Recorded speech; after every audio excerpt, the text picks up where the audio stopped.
KTM News, Indonesian test brings 2022 MotoGP preseason to a close. Now Qatar. Please subscribe our channel, thank you for your support. Red Bull KTM Factory Racing and Tech 3 KTM Factory Racing had 3 days and plenty of laps to get acquainted with the new Pertamina Mandalika Circuit on the island of Lombok in Indonesia for the second and final preseason test of 2022. Brad Binder set the 11th quickest lap among the quartet from combined times. Mandalika will host the second round of the 2022 series for its inaugural Grand Prix on March 20th, and the 3-day session for the MotoGP runners was a perfect opportunity to get familiar with the circuit, the climate, and to judge any final technical changes to race bikes before the homologation phase for the season closes. The test was marked by some unstable weather and the near-finished status of the circuit itself, which meant the new asphalt was often dirty and hard to judge. Most of the riders enjoyed the challenging fast layout, and some vital data and information was collected for the race-ready state of the RC16 as well as for future development. Red Bull KTM Factory Racing's Brad Binder held the top spot in the screens on the second day, and a small technical issue prevented another time attack as the clock ticked down. The South African's final push on day 3 was just half a second from peak of the chart. Miguel Oliveira was not far away in 15th, but the Portuguese completed a rapid race simulation on day 3 that gave the former GP winner strong cause for optimism. Tech 3 KTM Factory Racing ended the test with Raul Fernandez 22nd, but the Spaniard opted to sit out the final outing after a fast crash on the second day, and Remy Gardner in 23rd, even though the Australian was still feeling the effects of his recent wrist injury. The 21-race 2022 campaign will start with the Grand Prix of Qatar at the Lusail International Circuit on March 6th. Brad Binder said, "So far so good. The bike is working better and I'm working better. We have found some good things and we have improved our package from last year. We still need to work to increase that forward step that we've made over these 5 days in Malaysia and Indonesia. Now we can go home, evaluate, and hopefully come back even stronger in Qatar. I think we can progress with our drive out of corner and with rear grip in general. Those are my 2 main things. If we can sort them out, then I think we're going to be in good shape, but I'm much happier. Hats off to the team and thanks to everybody for their hard work. Qatar is a track that will really push us, but I'm confident we're in a better place than 2021.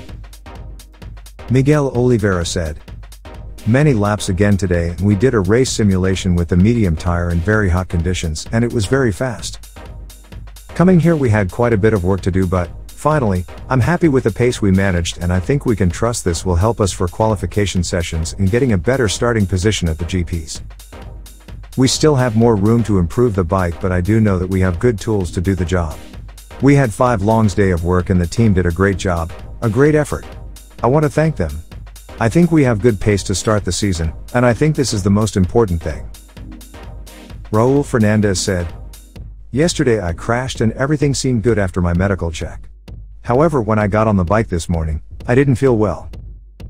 I crashed again this morning, and so I went for another medical check and my speed reflexes were not perfect.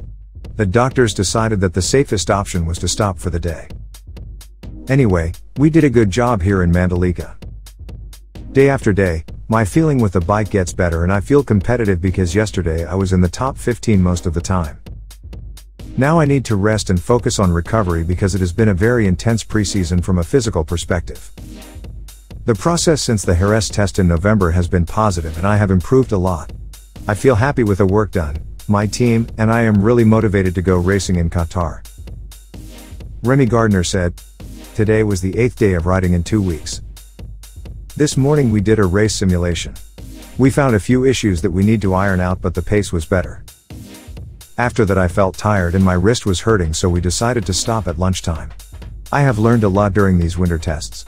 We will compare the data with the other 3 KTM riders to try to understand where we can improve, but I also still need to feel more comfortable with the machine, and it will come with races and experiences.